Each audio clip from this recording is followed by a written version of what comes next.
Mon mari m'a quitté à 73 ans pour une femme de 35 ans. Tu es vieille et malade, a-t-il dit. J'ai juste esquissé un sourire.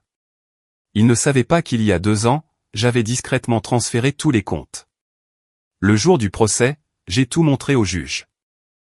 Bonjour, chers auditeurs. C'est encore Clara. Je suis ravi que vous soyez là avec moi. S'il vous plaît, aimez cette vidéo et écoutez mon histoire jusqu'au bout, et dites-moi de quelle ville vous m'écoutez. De cette façon, je pourrai voir jusqu'où mon histoire a voyagé. On me demande toujours quand je l'ai su pour la première fois.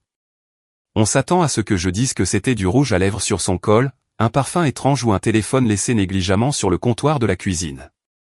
Mais la vérité est plus silencieuse que cela. La vérité m'est apparue un mardi matin d'octobre, alors que je me tenais dans ma propre cuisine à Charlottesville, en Virginie, regardant mon mari de 48 ans manger son porridge sans lever une seule fois les yeux vers moi. Donald et moi avions construit quelque chose de réel ensemble. Je veux que vous compreniez cela avant toute chose.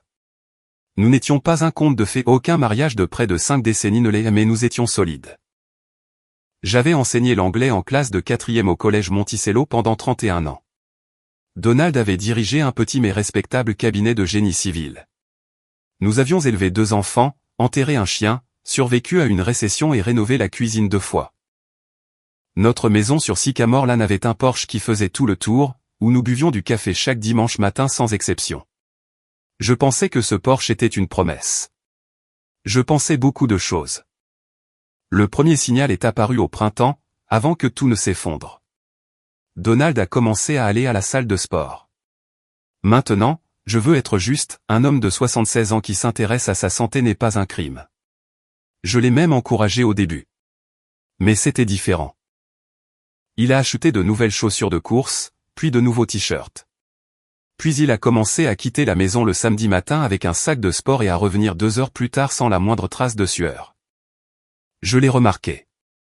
Je suis une femme qui a passé 3 décennies à apprendre à des adolescents à penser de manière critique, je remarquais tout. À l'été, il avait un nouveau téléphone, un second, me dit-il, pour le travail. Donald était à la retraite depuis 4 ans. Je ne l'ai pas confronté à ce moment-là. Peut-être l'aurais-je dû, mais j'avais appris au cours des longues années de notre mariage que confronter Donald sans preuve, c'était comme argumenter avec du brouillard. Il se contenterait de nier, de détourner la conversation et de quitter la pièce, et je resterais là, me sentant idiote et insignifiante. Alors, au lieu de cela, j'ai observé. J'ai écouté. J'ai commencé à prêter attention à la petite architecture de nos journées ensemble. Qu'est-ce qui avait changé? Qu'est-ce qui avait disparu? Qu'est-ce qui avait été discrètement remplacé? Il a arrêté de me poser des questions sur mon club de lecture. Il m'avait toujours taquiné à ce sujet, l'appelant la « Société du vin et des potins », et j'en avais toujours ri. Cette petite taquinerie familière a disparu courant juillet, et à sa place est venue une politesse distante qui était d'une certaine manière pire que l'impolitesse. Il me passait le sel sans que je le lui demande. Il disait « merci » quand je posais son dîner sur la table. Nous devenions des étrangers partageant une maison, et cette courtoisie était insupportable. Notre fille, Suzanne, est venue nous voir en août avec sa famille depuis Richmond. J'ai regardé Donald à table animé, riant, versant du vin, racontant des histoires sur ses anciens projets. Et puis je l'ai regardé consulter son téléphone sous la table à 3 reprises pendant le dessert. Suzanne ne l'a pas remarqué, ou peut-être l'a-t-elle remarqué et n'a rien dit. Les familles sont très douées pour ne pas remarquer les choses qui les effraient. C'est en septembre que je l'ai suivi pour la première fois. Je n'en suis pas fier, mais je ne prétendrai pas que cela n'est pas arrivé. Je lui ai dit que j'allais déjeuner chez mon amie Ruth, j'ai fait le tour du pâté de maison et je me suis garé 2 rues plus loin. Puis j'ai marché. Il est parti 20 minutes plus tard dans sa voiture, vêtu d'une chemise bleue à boutons que je n'avais jamais vue auparavant. Je l'ai suivi à pied aussi loin que j'ai pu, et je l'ai regardé se garer devant un café sur Water Street et y entrer avec l'aisance d'un homme qui l'avait fait maintes fois. Je suis resté sur ce trottoir pendant un long moment. L'air d'octobre était vif et pur. Une femme avec une poussette m'a croisé. Une feuille de jaune d'érable est tombée et s'est posée sur ma chaussure. Et j'ai pensé, combien de mardis matins y a-t-il eu que j'ignore? Je suis rentré chez moi. J'ai fait du thé. Je me suis assise sur le porche qui faisait le tour de la maison, celui que je pensais autrefois être une promesse, et j'ai attendu qu'il revienne. Il est revenu à 16 heures, sentant un savon différent, et est passé devant moi pour entrer dans la maison sans s'arrêter pour s'asseoir à mes côtés, sans poser de questions sur mon déjeuner avec Ruth, sans même regarder le porche.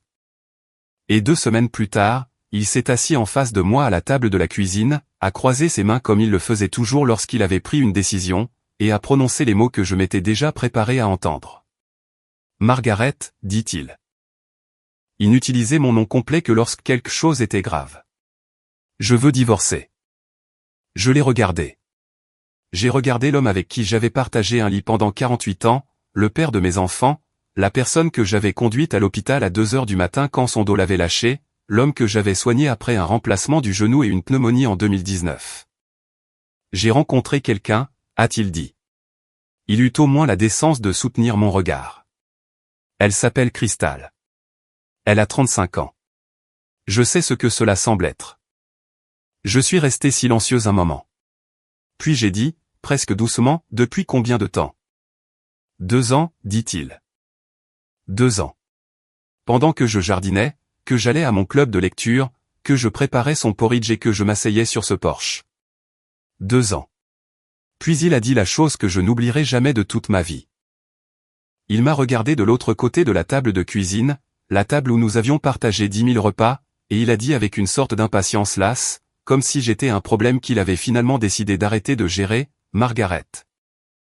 Tu es vieille et tu es malade. Qu'est-ce que tu veux que je fasse ? On m'avait diagnostiqué une légère arthrite aux hanches 2 ans plus tôt. Cela me ralentissait certains matins. Cela ne me définissait pas. Mais il avait gardé cette phrase en réserve, je m'en rendais compte, il l'avait gardée, aiguisée pour ce moment précis. Je l'ai regardé pendant un long moment, et puis, lentement, j'ai souri. Pas parce que ça ne faisait pas mal. Ça faisait mal d'une manière que je ne peux pas décrire correctement. Mais j'ai souri parce qu'il y a 2 ans, quand son attitude avait commencé à changer, j'avais fait quelque chose de discret, de prudent et de tout à fait légal. Et Donald n'en avait aucune idée. Il a pris mon sourire pour de la défaite. Il a repoussé sa chaise et s'est levé, soulagé que le plus dur soit passé. Cela n'avait même pas commencé. Il a quitté la cuisine. Je suis resté à table. Je suis resté assise là pendant peut-être 1 heure. Le thé a refroidi. La lumière dans la cuisine est passée de l'or de l'après-midi au gris plat du début de soirée, et je n'ai pas bougé. Je n'étais pas figé par le chagrin, exactement, bien que le chagrin soit là lourd et réel, pesant sur ma poitrine comme une pierre que je porterais longtemps. Je faisais autre chose. Je faisais l'inventaire. 48 ans. Je les ai parcourus comme on passe lentement la main sur les tranches des livres d'une étagère que l'on connaît par cœur. Les premières années dans le petit appartement de l'avenue Maple quand nous n'avions presque pas d'argent et que nous en rions. La naissance de notre fils, Thomas, en 1978, puis de Suzanne en 1981. L'accident de Thomas en 2003, l'accident de voiture sur LIE 64, les semaines à l'hôpital, le chagrin qui a failli nous briser tous les deux et qui, au contraire, nous a soudés plus forts. Ou du moins, c'est ce que je croyais. J'ai pensé à la maison. Le nom de Donald figurait sur l'acte de propriété parce qu'en 1987, lors du refinancement, le courtier en hypothèque avait suggéré que cela avait plus de sens financièrement compte tenu des revenus de Donald. J'avais accepté sans sourciller. J'enseignais. J'avais confiance en mon mari.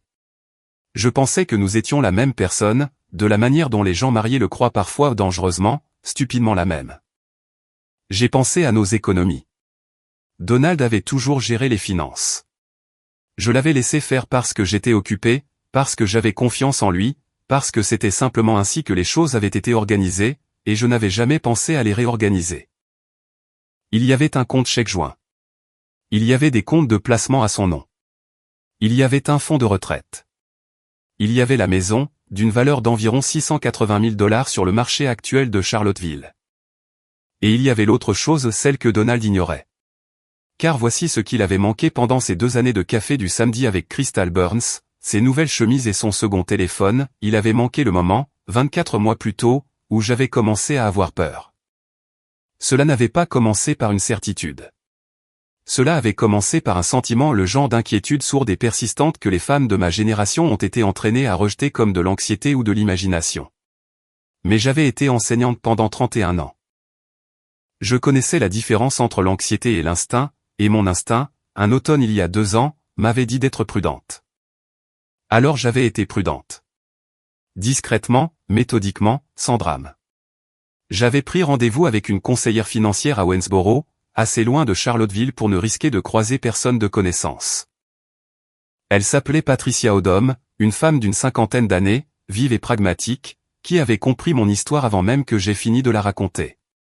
Elle m'avait aidé à comprendre mes droits, ce que je pouvais légalement déplacer et ce que je devais documenter. J'avais passé 2 ans à tout documenter. Mais assise à cette table de cuisine dans l'obscurité d'octobre, j'étais honnête avec moi-même sur une chose, j'avais peur. Pas de Donald, exactement, il n'avait jamais été un homme physiquement menaçant. J'avais peur de la machine du divorce à 73 ans. J'avais peur des avocats, des salles d'audience et de l'humiliation particulière de voir sa vie passer au crible par des inconnus. J'avais peur d'être seul d'une manière que je n'avais pas connue depuis l'âge de 22 ans. J'avais peur que le monde me regarde vieille, arthritique et rejetée et me trouve pitoyable. Et sous cette peur, il y avait quelque chose de plus tranchant, la fureur. Pas celle, brûlante et explosive, mais la fureur froide. Celle qui ne crie pas, elle calcule. Je me suis levé de table. J'ai lavé ma tasse de thé. Je suis allé au petit secrétaire dans la chambre d'amis, la pièce où Donald n'entrait plus jamais, et j'ai ouvert le tiroir du bas. À l'intérieur se trouvait une pochette. Dans cette pochette se trouvaient des documents, des relevés bancaires, des registres de transfert et la carte d'un avocat spécialisé en droit de la famille à Richmond, nommé Howard Breck, que Patricia m'avait recommandé 8 mois plus tôt, quand mon sentiment s'était transformé en quasi-certitude. Je n'avais pas encore appelé Howard Breck. J'avais attendu de voir si je me trompais. Je ne me trompais pas. J'ai pris mon téléphone et je lui ai écrit un courriel. Il était 19h14. Je lui ai dit que j'étais prête à entamer la procédure, que la séparation avait été initiée par mon mari ce soir-là, et que j'aimerais fixer une consultation dès que possible. J'ai utilisé le même ton que celui que j'employais autrefois pour écrire aux administrateurs de l'école, clair, factuel, sans emphase émotionnelle. Puis je suis retourné à la pochette. La Virginie est un état de partage équitable, ce qui signifie que les biens matrimoniaux sont divisés équitablement, mais pas nécessairement à parts égales.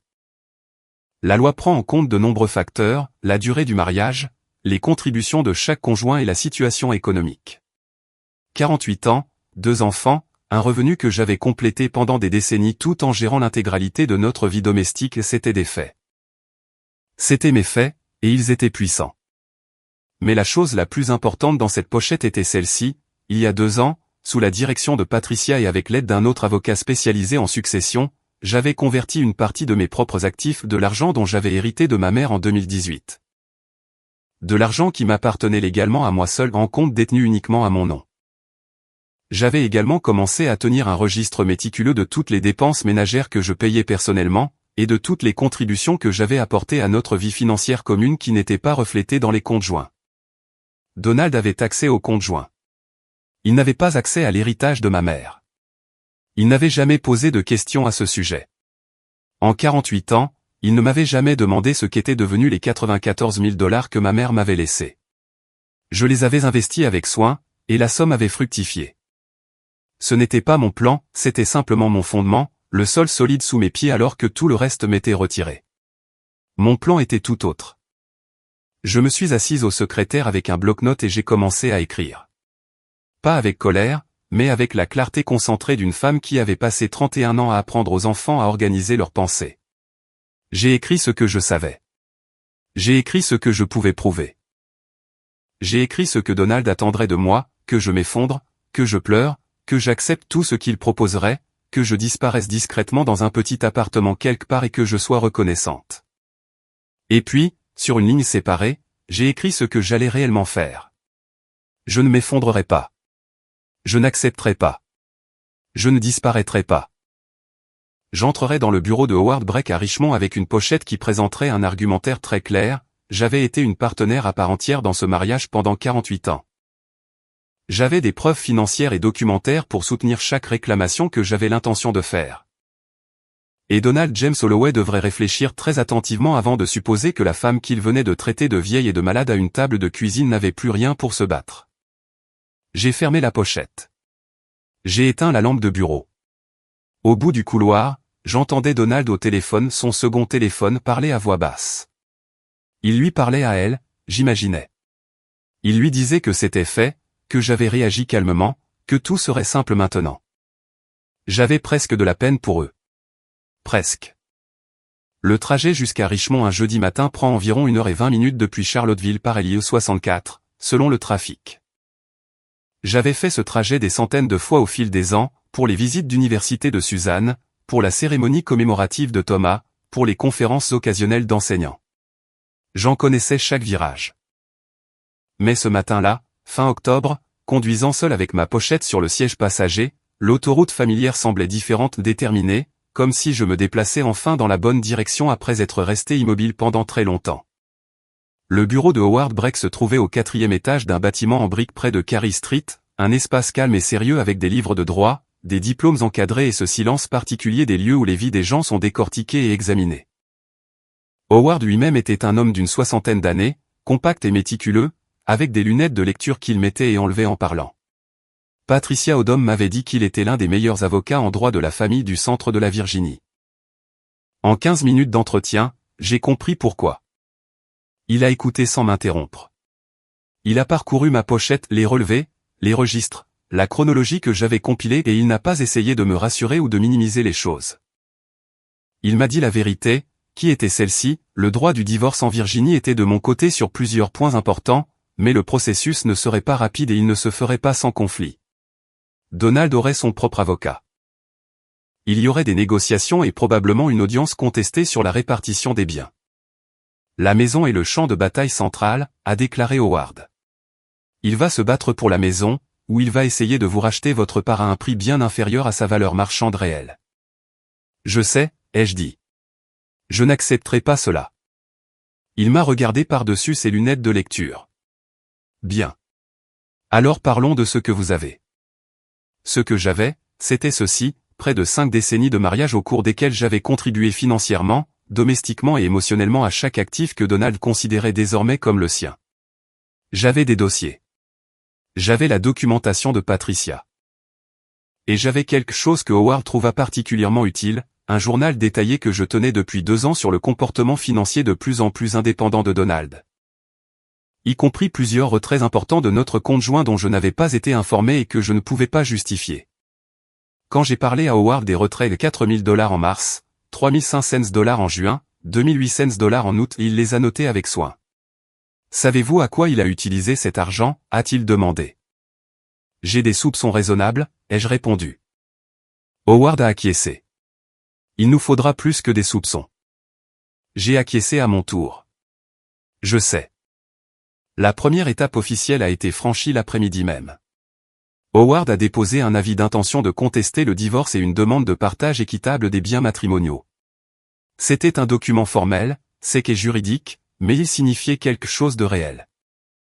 Je n'allais pas accepter tout ce que Donald choisirait d'offrir. J'allais l'obliger à prouver son cas devant un juge. Le temps que je rentre à Charlottesville ce soir-là, le document avait été signifié. J'ai appris plus tard par Suzanne qu'il avait appris d'un voisin, dans ce réseau interconnecté d'une communauté où les gens vivent depuis des décennies, que la réaction de Donald à l'arrivée des papiers n'avait pas été calme.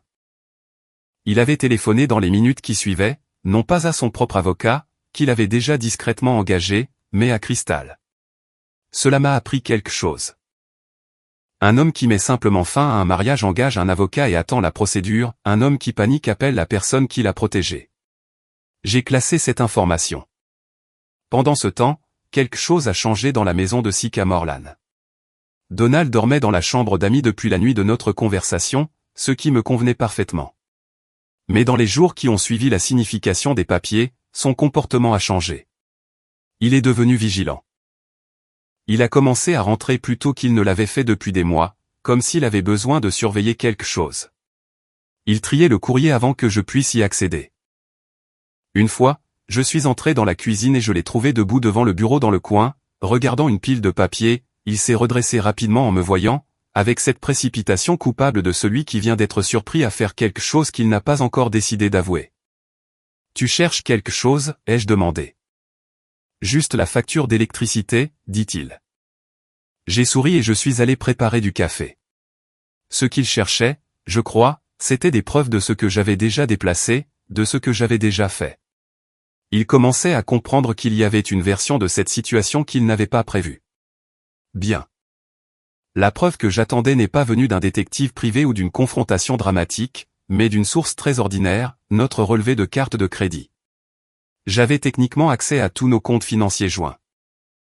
Donald avait cessé de passer en revue les relevés mensuels avec moi, il avait cessé de les passer en revue tout court, je suppose car il avait géré certaines dépenses par le biais du compte joint avec plus de négligence qu'il ne le pensait. Dans le relevé de novembre, que j'ai récupéré en ligne à 21h un mardi soir alors que Donald était dans la chambre d'amis sur son second téléphone, j'ai trouvé ceci, 2 achats chez un bijoutier à Short Pump, une banlieue de Richmond, pour un total de $2340 effectués en juillet.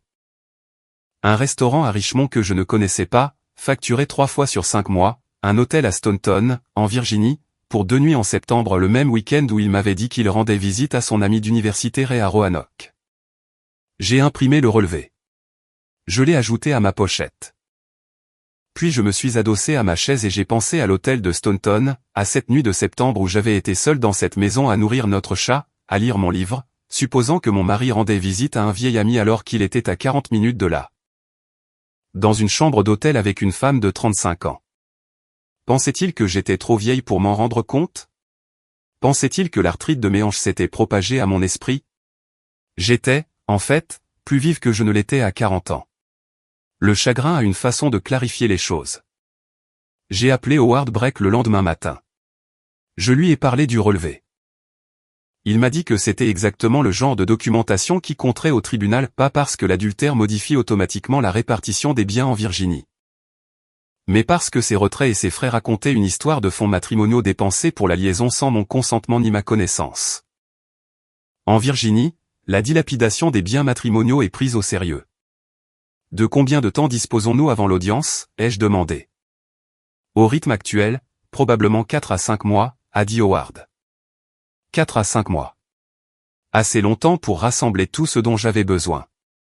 Assez longtemps pour laisser Donald croire qu'il gérait la situation. J'ai remercié Howard et j'ai raccroché. Puis je suis sorti sur le porche avec mon café, je me suis assise dans ma chaise habituelle et j'ai regardé la lumière de novembre tomber sur le jardin dont je m'étais occupé pendant 30 ans. Les rosiers avaient besoin d'être taillés. Le chêne au fond du jardin avait perdu la plupart de ses feuilles. Je m'occuperai des rosiers au printemps prochain, ai-je décidé. Dans ma maison. Sur mon porche. Il n'y avait aucune version de cette histoire où je perdais ce porche. En décembre, Howard Breck a fait une demande formelle de communication de pièces. C'est la procédure standard dans un divorce contesté. Chaque partie est légalement tenue de divulguer tous ses actifs, comptes, propriétés et registres financiers. C'est aussi, dans bien des cas, le moment où un conjoint qui cachait quelque chose commence à transpirer. Donald a engagé son propre avocat, il s'appelait Greg Sutter. Je l'ai appris par Suzanne, qui avait reçu un appel téléphonique gêné de son père lui demandant de ne pas prendre parti. Suzanne m'avait appelé immédiatement après, tremblante de colère, et je lui avais dit calmement que je n'avais pas besoin qu'elle prenne parti, j'avais juste besoin qu'elle sache la vérité. Elle était venue de Richmond le samedi suivant et était restée assise à ma table de cuisine pendant 3 heures pendant que je lui racontais tout. Elle a pleuré. Je lui ai tendu des mouchoirs et j'ai attendu qu'elle ait fini, comme j'avais attendu que passent ces tempêtes d'adolescente il y a 30 ans.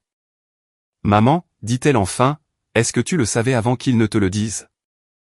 Je m'en doutais, ai-je répondu. C'est pour ça que je me suis préparé. Elle m'a regardé pendant un long moment, et quelque chose dans son expression est passé du chagrin à autre chose, quelque chose qui ressemblait discrètement à du respect. La procédure de communication des pièces s'est poursuivie tout au long du mois de décembre. Howard soumettait les demandes, Greg Sutter déposait les réponses. J'ai soumis mes propres déclarations, tout ce qui était légalement requis, minutieusement documenté avec les pièces justificatives à l'appui. L'héritage de ma mère, désormais sur un compte séparé, a été déclaré comme un bien propre, clairement retracé jusqu'au transfert initial de la succession en 2018. Les biens propres ne sont pas soumis au partage équitable en Virginie.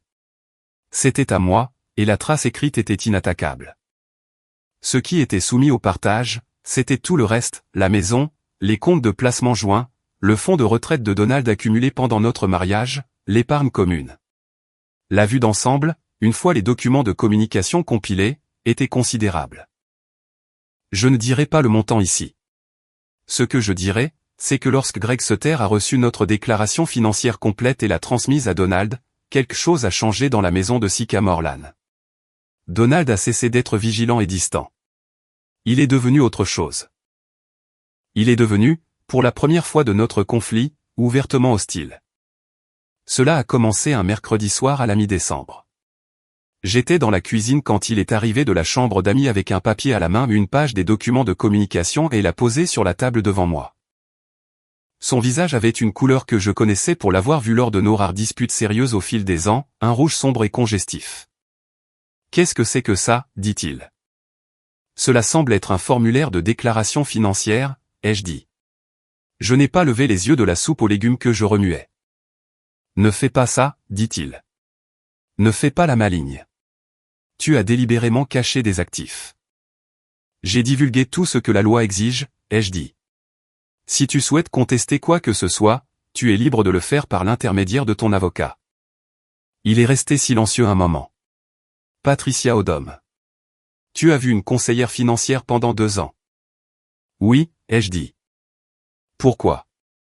Nous sommes toujours mariés, ai-je répondu, jusqu'à ce que le tribunal en décide autrement.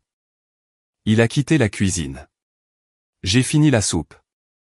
L'appel de Crystal est arrivé le lendemain. Cela m'a surprise, non pas qu'elle appelle, mais qu'elle appelle si tôt, si directement, sans faux semblant. Elle avait trouvé mon numéro dans le téléphone de Donald. J'ai supposé qu'elle était directe, je lui accorde cela. Madame Holloway, dit-elle, je pense qu'il serait préférable pour tout le monde que cette affaire soit réglée sans passer par le tribunal. J'en suis sûr, ai-je répondu. Donald veut juste passer à autre chose. Il n'essaie pas de vous laisser sans rien.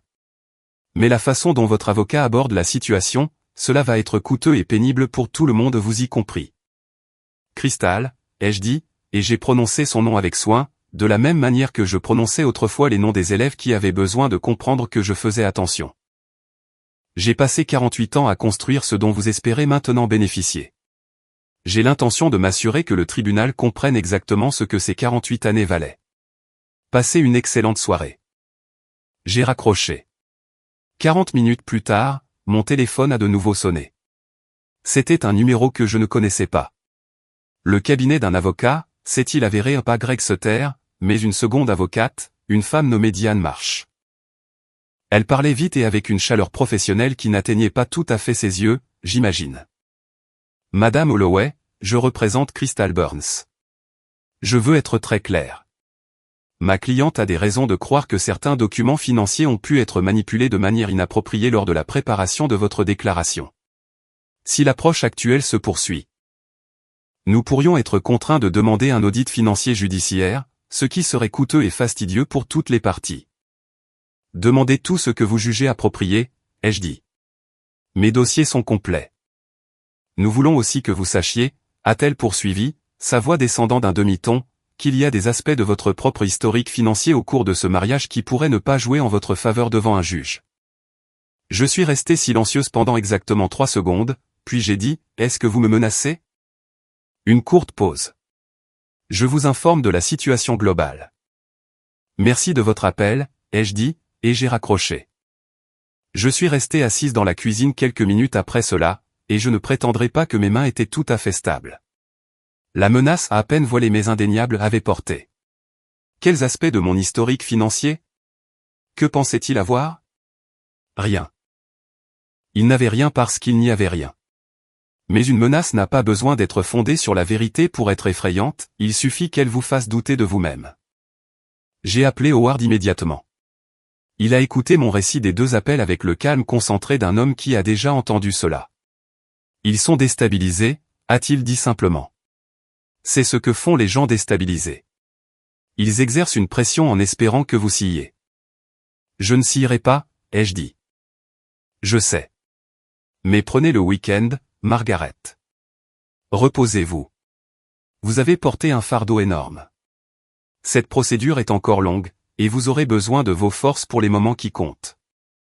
J'ai suivi son conseil. Ce week-end-là, je suis allé à Richmond chez Suzanne. Nous n'avons pas beaucoup parlé du divorce. Nous avons regardé 2 vieux films, cuisiné un gigot d'agneau le samedi soir et, le dimanche matin, nous nous sommes promenés le long de la rivière James dans l'air froid de décembre pendant que ses enfants couraient devant nous sur le sentier. Ma petite fille Lily, elle avait 8 ans, avec le même menton têtu que Suzanne, m'a pris la main sans qu'on lui demande la tenue jusqu'à la voiture. J'ai pensé à l'appel téléphonique. J'ai pensé à la voix lisse et prudente de Cristal. J'ai pensé au visage rouge de Donald devant la table de la cuisine. Au moment où je suis rentré à Charlottesville le dimanche soir, la peur s'était transformée en quelque chose de plus petit et de plus calme, quelque chose que je pouvais porter sans qu'elle ne me porte.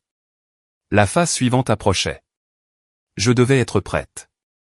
Janvier est arrivé, froid et terne.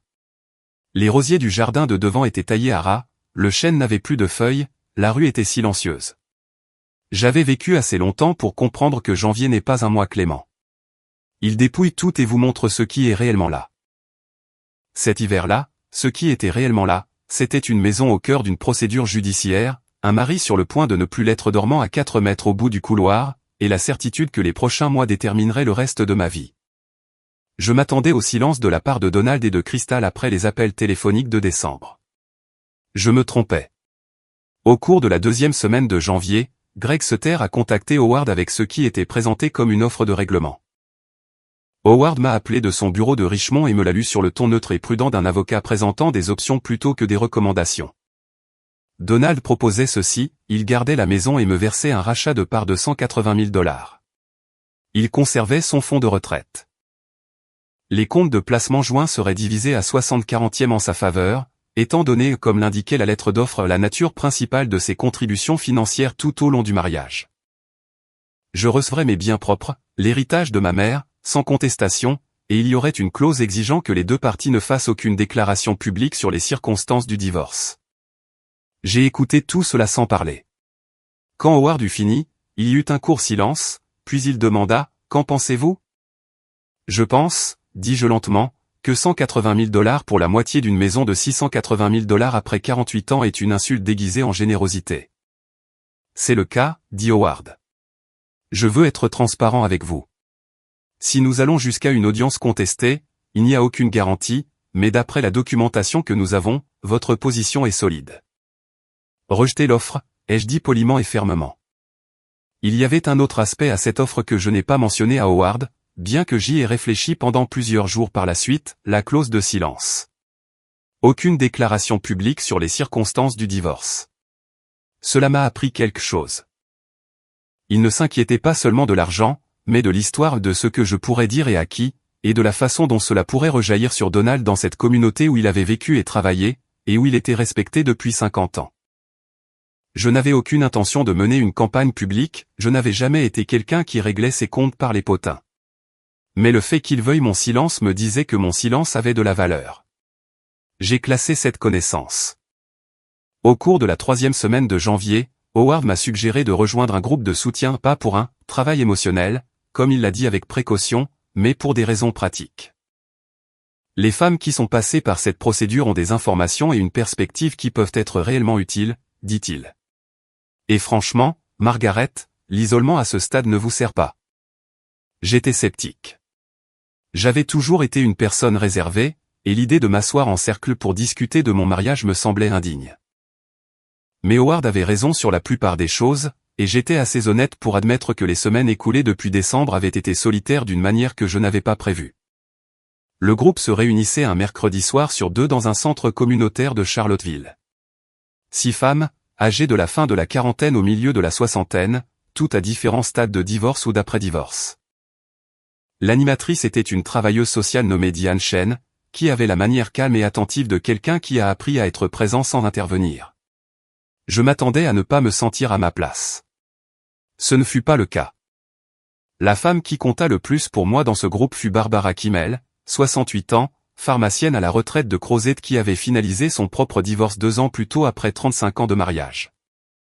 Elle avait l'allure d'une femme qui avait traversé le feu et en était ressortie après avoir brûlé tout le superflu. Nous avons pris un café après la 2e réunion dans un restaurant sur la route 250, et elle m'a dit sur la procédure de divorce des choses qu'aucun avocat ne vous dit, les ruses émotionnelles de la partie adverse, les moments où vous serez le plus tenté de céder. La façon spécifique dont la fatigue et la solitude peuvent faire passer un mauvais accord pour un soulagement. Le pire moment, dit-elle en serrant sa tasse de café entre ses mains, c'est quand l'avocat de mon ex m'a dit que j'étais déraisonnable, que je me compliquais la vie, qu'une femme de mon âge devrait penser à la simplicité. Elle marqua une pause. J'ai failli le croire. C'est ce qu'ils veulent. Ils veulent vous faire croire que vouloir ce qui est juste est d'une certaine manière excessif. L'un d'entre eux s'était-il jamais demandé si les femmes qu'ils qualifiaient de « déraisonnables » avaient simplement décidé d'arrêter d'être raisonnables au profit de tous les autres? J'y ai pensé pendant longtemps. Barbara m'a également mise en contact, de manière pratique et sans chichi, avec un expert comptable judiciaire qu'elle avait utilisé lors de sa propre procédure, un homme nommé Frank Carelli, à Waynesboro, spécialisé dans le traçage des registres financiers matrimoniaux. Howard l'avait déjà suggéré, la recommandation de Barbara l'a confirmé. J'ai appelé Frank la semaine suivante, et nous avons commencé à éplucher ensemble les registres financiers de Donald, en examinant de près ses retraits, ses frais d'hôtel et les reçus de bijoux. Ce que Frank trouve a pris plusieurs semaines à documenter complètement, mais le portrait qui commença à se dessiner était celui-ci. Sur environ 26 mois, Donald avait dépensé environ 31 000 $ en fonds matrimoniaux pour sa relation avec Crystal Burns, dîner, hôtel, bijoux, 2 week-ends de voyage. Des montants faibles individuellement, mais significatifs collectivement. Et surtout, chaque dollar provenait de comptes soumis au partage équitable. C'est ce qu'on appelle la dilapidation des biens matrimoniaux. En Virginie, un juge peut en tenir compte lors du partage des biens. Donald avait payé sa liaison avec notre argent. Je suis resté un moment avec ce fait. Puis j'ai ajouté les conclusions préliminaires de Frank à ma pochette et j'ai poursuivi ma semaine. Le groupe du mercredi s'est réuni à nouveau le dernier jour de janvier. Il neigeait légèrement quand j'y suis allé et les rues étaient calmes et blanches, la ville douce et feutrée. Je me suis assise dans ma chaise habituelle et j'ai écouté les autres femmes parler. Et quand mon tour est venu, j'ai simplement dit que les choses avançaient, que j'étais bien entouré et que je n'avais pas peur. C'était presque vrai. La peur était toujours là, petite et persistante comme un caillou dans une chaussure. Mais quelque chose d'autre avait grandi autour d'elle, un réseau de personnes qui comprenaient ce que je faisais et pourquoi. Howard, Patricia, Frank, Barbara, Suzanne, le groupe du mercredi, je n'étais pas seul. Donald s'était apparemment attendu à ce que je sois seul. Il m'avait quitté à 73 ans avec l'idée tacite que la solitude ferait ce que les arguments ne pouvaient pas faire, m'épuiser, ramollir ma position et me faire accepter le premier accord venu simplement pour mettre fin à l'incertitude. Il s'était trompé sur ce point, comme sur tant d'autres. La date de l'audience a été fixée à la fin mars, dans 8 semaines.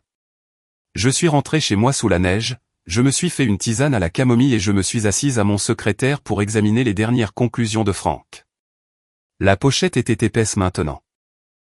Tout ce qu'elle contenait était vrai, documenté et prêt. 8 semaines. 6 semaines avant l'audience, Donald a demandé s'il pouvait me parler pas par l'intermédiaire de Greg Sutter, pas par une voix officielle. Il a frappé à la porte de la chambre d'amis un dimanche après-midi et a demandé avec une politesse prudente si j'avais quelques minutes. Je lui ai dit d'entrer et j'ai attendu. Il s'est assis dans le fauteuil du coin et semblait plus vieux qu'en décembre. L'assurance brusque d'un homme qui avait déjà décidé de la suite des événements avait laissé place à quelque chose de plus circonspect. « Je ne veux pas que ça devienne moche », dit-il, comme s'il faisait une déclaration magnanime. « C'est déjà moche, Donald », ai-je dit. « C'est toi qui as rendu les choses moches en octobre. » Il a encaissé. « Écoute. Crystal et moi voulons juste aller de l'avant. Nous n'essayons pas de te prendre quoi que ce soit qui te revienne de droit. Le tribunal en décidera, ai-je répondu. Il se pencha légèrement en avant, les coudes sur les genoux. Howard Breck est en train de faire grimper tes frais d'avocat, Margaret. Il a tout intérêt à ce que ce soit contesté. Est-ce vraiment ce que tu veux passer l'année prochaine en litige à payer des avocats? Pourquoi? Pour prouver quelque chose? Pour recevoir ce qui m'est dû, ai-je dit. Ce n'est pas une question de principe, c'est un fait. Puis il a tenté l'approche à laquelle j'étais le mieux préparé. Sa voix s'est adoucie d'une manière qui aurait pu passer pour une inquiétude sincère ou une très bonne performance. Tu n'es pas bien. Le stress de tout ça, la procédure judiciaire, l'incertitude, ce n'est pas bon pour toi à ton âge. Ta hanche a été pire cet hiver. Ma hanche. Il se servait de ma hanche comme d'un argument. Ma hanche est sous contrôle, ai-je dit. Ma santé n'est pas ton problème. J'ai laissé passer un silence. Les 48 ans étaient réels. Le chagrin partagé pour Thomas était réel. Les dimanches matins sur le porche avaient été réels. Mais l'homme qui utilisait mon arthrite comme levier pour que j'accepte moins que ce qui m'était dû, cet homme-là était tout aussi réel. Ces deux choses étaient vraies simultanément, et porter cette double vérité était épuisant. Si c'est tout, Donald, j'ai du travail. Il ne bougea pas. Puis il tenta une dernière chose. Crystal a une relation, dit-il prudemment. Une connaissance commune de la juge Harmon. Elle ne suggère rien d'inapproprié, juste qu'elle connaît quelqu'un qui pourrait dire un mot sur le genre de personne que tu es. La pièce devint très silencieuse. J'ai regardé mon mari de 48 ans avec une terrible clarté, pas de la colère, pas du chagrin, mais la reconnaissance absolue de ce qu'il était devenu. Si quiconque lié à toi ou à Crystal tente un contact inapproprié avec la juge Harmon ou tout officier de ce tribunal, ai-je dit, Howard Brake déposera une demande de sanction dans l'heure. Je le signalerai au barreau de Virginie. Et cette histoire précise sera la première chose dont je parlerai quand on me posera des questions sur ce divorce. J'ai marqué une pause. Est-ce que tu me comprends? Son visage est passé par plusieurs couleurs. Je ne suggérais pas. Donald, est-ce que tu me comprends? Il se leva, ajusta sa chemise et sortit. Je suis resté très immobile après la fermeture de la porte. Mon cœur battait plus vite que je ne l'aurais voulu. Crystal l'avait envoyé avec un script, j'en étais presque sûr. L'ouverture douce sur l'idée d'aller de l'avant, l'inquiétude pour ma santé, pour finir sur cette suggestion voilée. J'ai appelé Howard le lendemain matin. Il a fait une note officielle et a envoyé une lettre à Greg Sutter l'après-midi même. Sutter a rappelé en prétendant que son client n'avait aucune idée de ce dont nous parlions.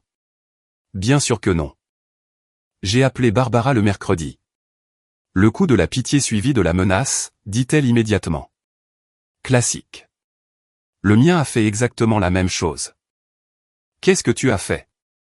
Je l'ai documenté et j'ai continué. Ce que tu vas faire aussi. La peur de ce dimanche-là ne m'a jamais tout à fait quitté au cours des semaines suivantes, mais j'ai cessé de lutter contre elle pour commencer à m'en servir. La peur est une information.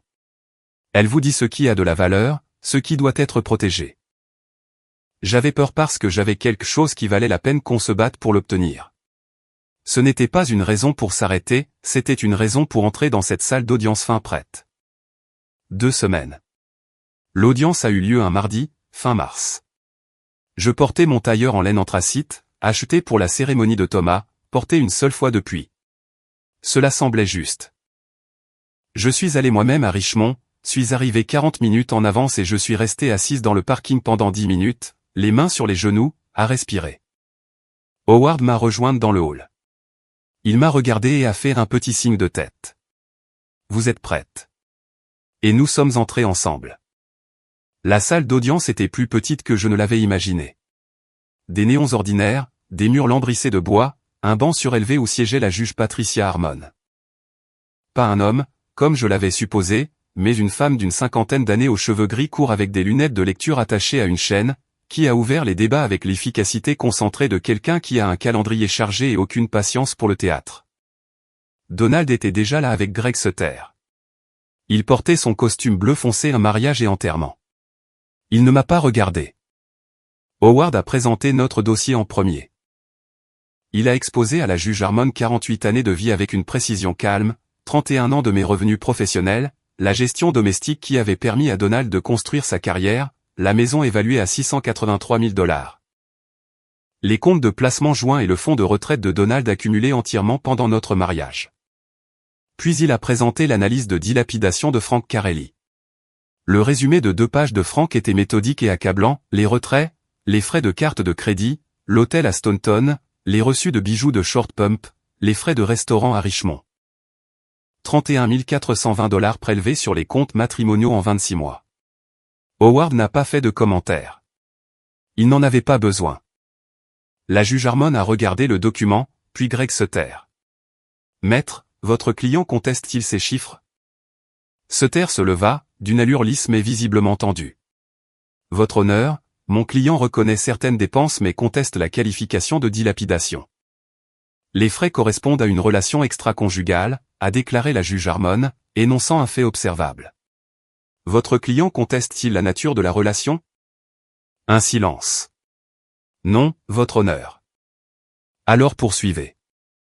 L'argument de Sutter revenait à ceci, Donald avait été le principal soutien financier, son fonds de retraite était sa réussite professionnelle, et le rachat de 180 000 $ constituait une résolution équitable. La réponse de Howard cita la jurisprudence de Virginie sur le partage équitable dans les mariages de longue durée, la totalité des contributions du conjoint et le constat de dilapidation. Puis Howard a évoqué l'offre de règlement de janvier, spécifiquement la clause de silence. Votre honneur, l'offre incluait une disposition exigeant que ma cliente ne fasse aucune déclaration publique sur le divorce. Nous demandons au tribunal de noter qu'une telle disposition reflète une reconnaissance d'une conduite dont la partie adverse souhaitait limiter la connaissance publique. Sutter a objecté. Harmon a noté l'objection et a pris sa propre note. Ce ne fut pas le moment le plus dramatique de la matinée, ce fut le plus discrètement dévastateur. Le contre-interrogatoire de Sutter a contesté la méthodologie de Frank sur 2 points, des explications alternatives pour les retraits et d'autres interprétations des frais.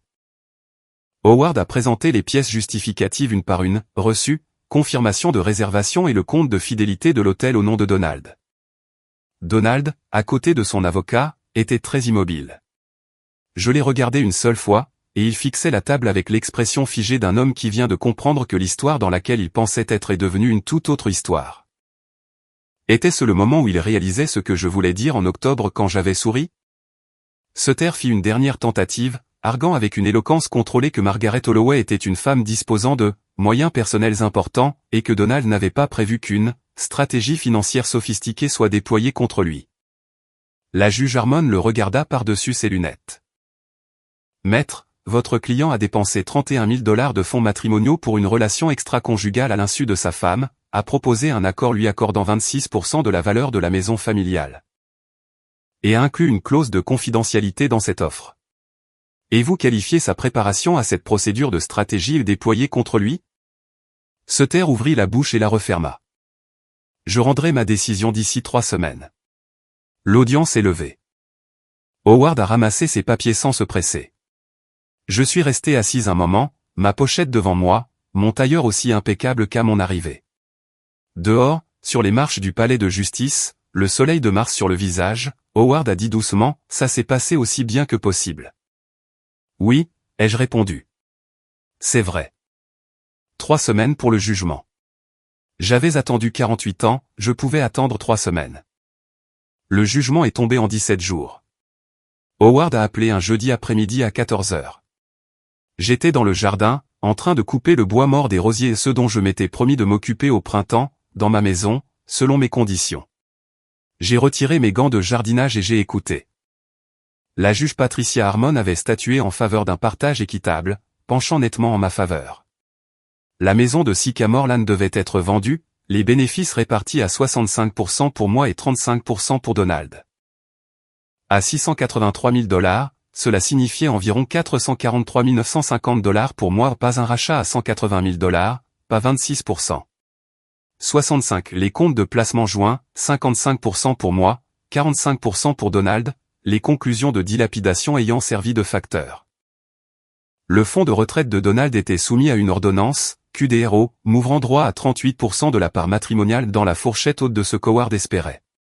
L'héritage de ma mère restait entièrement à moi, intact. Au total, plus de 3 fois ce que Donald m'avait proposé en janvier. Je me suis assise sur le banc du jardin, le téléphone à la main, et je suis resté là un moment. Les rosiers montraient leurs premiers bourgeons rouges petits, serrés, déterminés. Le chêne commençait à se couvrir de feuilles. La lumière d'avril avait cet or particulier des choses qui ont attendu. J'ai appelé Suzanne. Elle a décroché à la 2e sonnerie. Quand je lui ai annoncé la nouvelle, elle est restée silencieuse un moment. Puis, maman. Je suis tellement contente. Tout va bien, ai-je dit. Je le sais, dit-elle. Je le sais depuis des mois. Greg Sutter a déposé une motion de reconsidération, arguant que le constat de dilapidation avait reçu un poids excessif. La juge Harmon l'a rejeté en moins d'une semaine, dans le langage bref d'une juge qui a dit ce qu'elle avait l'intention de dire. Une dernière tentative, une médiation pour revoir le calcul de la pension de retraite. Howard a répondu que ma cliente avait participé de bonne foi, avait reçu un jugement et qu'il n'y avait rien à médiatiser. C'était la fin. La maison s'est vendue en mai, 11 jours après sa mise en vente, pour 691 000 $. Le Porsche qui faisait le tour, s'est-il avéré, était un argument de vente. Mais 65%, 449 150 $. Lors de la signature, j'ai signé avec le stylo B Parker noir que mes élèves m'avaient offert en 2012, gravé à mon nom et mes années d'enseignement. Cela me semblait juste. Donald n'était pas là, il avait signé plus tôt ce matin-là lors d'un rendez-vous séparé. Nous ne nous sommes pas vus. Je n'ai pas ressenti de triomphe de la manière dont je l'avais parfois imaginé pendant ces longues nuits d'hiver. Ce que j'ai ressenti était quelque chose de plus calme, une restauration, comme si quelque chose qui n'était plus aligné avait été non pas renversé de façon spectaculaire, mais soigneusement, légalement et définitivement remis en place. Les honoraires de Howard ont été payés. Ceux de Frank Carelli aussi. Patricia Odom a reçu un mot de remerciement manuscrit parce qu'elle avait été la première personne à me prendre au sérieux 2 ans plus tôt, quand j'étais entré dans son bureau à Waynesboro avec rien d'autre qu'un sentiment et une question. J'ai réservé une chambre dans une auberge près de la Blue Ridge Parkway pour une semaine en juin. J'ai appelé Ruth. « Viens avec moi », ai-je dit.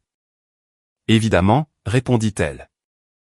Une dernière lettre est arrivée de l'avocate de Crystal, Diane Marsh soigneusement formulée, déclarant que sa cliente souhaitait faire savoir qu'il n'y avait eu aucune intention de nuire et espérait que l'affaire pourrait être considérée comme close. Je l'ai lue une fois, je l'ai mise dans la pochette et je n'ai pas répondu. L'affaire avait été réglée au seul endroit qui compte, dans une salle d'audience, devant un juge, de façon officielle. Donald James Holloway était entré dans la dissolution de notre mariage en croyant savoir exactement à qui il avait affaire, une femme vieille, malade et seule, qui accepterait ce qu'on lui offrait parce qu'elle n'avait pas d'autre choix. Il s'était trompé sur toute la ligne. J'ai trouvé ma nouvelle maison en septembre, un appartement en rez-de-chaussée à la lisière ouest de Charlottesville. 2 chambres, une petite cuisine et une terrasse privée qui profitait du soleil du matin. Pas de Porsche faisant le tour de la maison, j'avais fait la paix avec cela.